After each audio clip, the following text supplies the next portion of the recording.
Hi there, welcome to the latest episode of my 10-minute moan. And on this episode, I'm going to look a wee bit further into the Putinesque laws that Humza Yousafs has pushed through, both in his term as the Justice Minister, where he created these, and his current position as First Minister, where we implement them. And to be fair, Putin's been mocked by a majority in the Western world when he incarcerates his opposition. The SNP have now passed laws that could lead to the very same here. Now, you could suggest that it could be open to anybody. However, if we want to pretend that there'll be no political pressure put on when this bill comes into play on the 1st of April, then we're kidding ourselves on. There'll be no point in going to all the time and effort to get this bill in place to let it fail, like the previous Offensive Behaviour at Football Act. So, although, we believe a totally different set of morals, this part of the world, to those in other parts of the world that we mock, we're heading for the same place. Now, one of the most worrying things to me is the fact that sex is not protected under the law, but gender is. That means men who dress up as women have actually got more protection in this law than women. That's bizarre. And I know I might be simplifying things by saying men dressed up as women, but, it's not solely for people who have been medically diagnosed with any transgender issues and are, going through any operations, etc., to make them appear and live like a woman. When you factor it into what the other crazy laws that this government have tried to pass, like the gender recognition laws, where they wanted anybody who just happened to live like a woman for 3 months, they didn't need any medical certification or anything, could then be legally known as a woman. It suggests to me that this government don't care much for women. Now, approximately 50% of our population are women, and approximately less than 1% are true transgender. Is it any wonder that women and women charities are up in arms about this? I read an article, and I can't remember, I couldn't find it, I was looking for it before the video, but I read an article amongst the many that I have on this subject, and there was a women's rights charity, I believe based in Edinburgh, who declared that all through the 3 years of planning this law, they seemed to be getting rebuffed at every turn. And they were told, the last thing they were told was that before it came into legislation, they would be able to see the police training, etc., on it, and how the police would act to the bill. And they were promised they would see that before implementation. They've now been told that that will happen in the first week of April, which is after implementation. So they go on about talking to stakeholders and all these buzzwords that the SNP like to fire about. But the proof in the pudding is they're only wanting to listen to selected stakeholders, when women's rights charities have been completely ignored throughout the whole process of putting this in place. Now, another thing that affects women, and in my eyes, is the worst crime that you would have to report, and that is rape. Now, you could argue that murder is a worse crime, and I would tend to agree with that, because death is pretty final. However, people who are victims of murder are incapable of lodging complaints. Okay? So that means the worst crime that's able to be reported, in my eyes, is rape. Now, if you're unfortunately a victim of rape, it must be quite a harrowing experience talking to anybody about it, but the fact that you need to walk through the doors of a police station to offer your complaint must be horrific. Now, I imagine, and I'm quite happy to accept, that there's support mechanisms in place for victims after that point. But the reality is, the majority of people who are victims of rape, if indeed they want to report it at all, have to go through quite a harrowing experience. Now, this hate law bill has made allowances for that, to make it more easy for people under hate crime to be able to go and report it. And there's third-party reporting centres. I don't believe there's such things in place for victims of rape. That must be a worry to people who campaign for women's rights, etc. So you could be offended and believe you have a case for a hate crime, and you're afforded the comfort of not even having to go to the police to initially respond to that, you can go to a third-party complaint centre, which there's churches and things like that are parts of this. However, there's some ridiculous report centres like the sex shop, the transgender sex shop, in the Glasgow city centre, where you can go, and I believe a mushroom factory or a mushroom farm in the east coast of the country. So it's as if they're actually already wanting to make it as easy as possible for people to report these crimes, when some of the most horrific crimes known to humans has to be reported in a more uncomfortable manner. That to me is a concern. So the fact that women aren't protected and people who identify as women are totally unprotected, and the fact that the way this is reported is a far easier way to report it than the worst crimes known to me, that concerns me. And that backs up what I'm saying is that this is not a women-friendly law in any manner or means.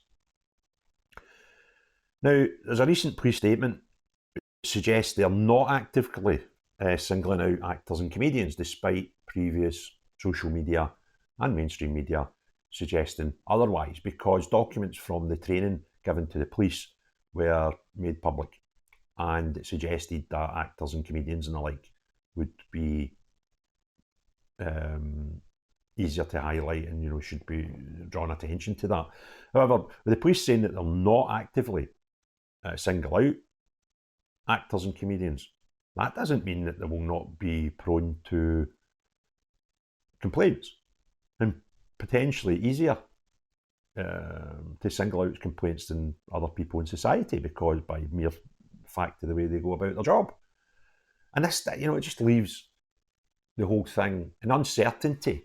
I also read in another article, I believe it was a KC had said that democracy is reliant on law, and law is reliant on civilians understanding the law. There's so many grey areas here that the law, in the eyes of civilians, is very, very confusing. David Kennedy, the Police Federation, said it's going to be a recipe to disaster when he spoke about the 2-hour online training that's been given to given to police officers on this subject. And Roddy Dunlop, the Casey, said the police will be deluged in trivial complaints, and that the Scottish state would appear more than willing to interfere in people's private lives than ever before. This again is a Scottish state that attempted to make into law the Named Person Act, where the state basically became your guardian. So, this isn't just about the hate crime for me, although it's a bad enough topic itself. When you put together the Hate Crime Act, the Gender Recognition Act, and the Named Person Act that they failed to get through, it is a frightening insight into how depraved this party is and how much they want to control your lives. Parliament is not there to control our lives. Parliament is there to benefit civilians' lives, not control it. And this crackpot mob seem to have totally forgotten that. And not just by the ones that they're getting through, but when you look at the things that they try to get through, it gives you an amazing insight into how these people work. And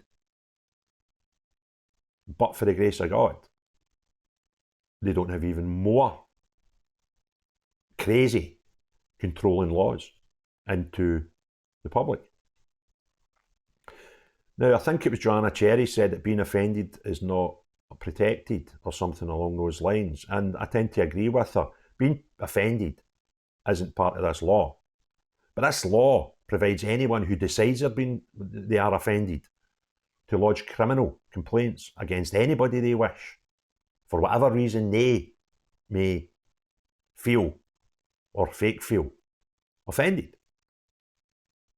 And I think it's obvious that come the 1st of April, we're going to get quite a lot of complaints, which frightens me. And it tells you where we are as a society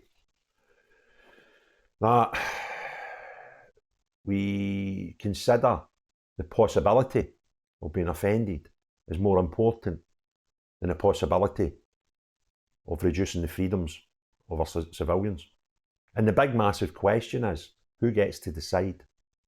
Who gets to decide where the limits of being offended are? Who gets to decide the limits of what is and is not offensive? There is no clear-cut answer to this. Laws for assault, etc., are quite easy to distinguish because you're either somebody's hit you or they've not hit you. That is not really needing much definition. However, these hate laws, unfortunately, are open to opinion. And when we consider that the Scottish Government, namely the SNP, are already being questioned about the legality of the legal system and the undue connection between state and law, is it any wonder? Now, you would need to be a fool to accept that there'll be no political pressure put on Police Scotland, the judiciary, the courts, and I'm frightened in what's going to happen to the country over the next 6 months and see how we get here. Now, I'm not foolish enough to think that it'll all be one-sided. I've already stated that I believe, similar to the Offensive Behaviour at Football Act, that those who felt immune to prosecution didn't realise the law. And I feel this is the same with those on the woke side of things just now, where they believe they do nothing wrong. Morals are unquestionable. Their opinions should never be asked to be explained. They just believe they're right. And a lot of them are completely crackers. And a lot of them say a lot of very, very hateful things. And I believe that the woke fraternity will go and attack the people that they see as racist and they describe as far right and they describe as Islamophobic and transphobic and all these things. Yet many of them show massive hatred signs with things like anti-Semitism, which they don't believe is true. They believe they can say anything about the Jews or Israel, as we see recently. And these people will not change. So it depends how the law views that. These people could be under as much the spotlight as much as the people they feel should be arrested and charged and found guilty of these things. And I think they'll get a fright.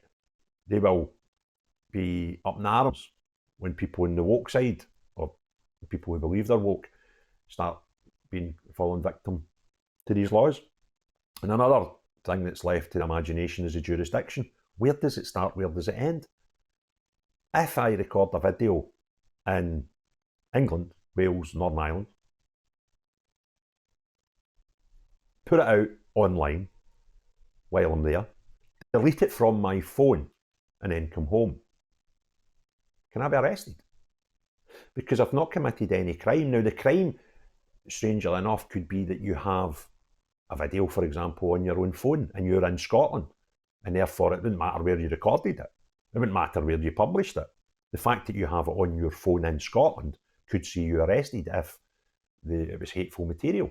But if I delete it, so therefore I've recorded it outside the jurisdiction, I have published it outside the jurisdiction, then what happens? Because let me tell you how this one pans out. If I'm a tourist, and a foreign tourist, Spanish, I do something in Spain, in my normal life, I record it, I put it up, I just don't happen to bring it to Scotland on my phone, could I be arrested? Could the Spanish tourist be arrested for something he didn't do in Scotland, hasn't brought into Scotland, and he didn't publish in Scotland? Because if he was not able to be arrested, then nor could the Scottish citizen if he'd done the same out of jurisdiction.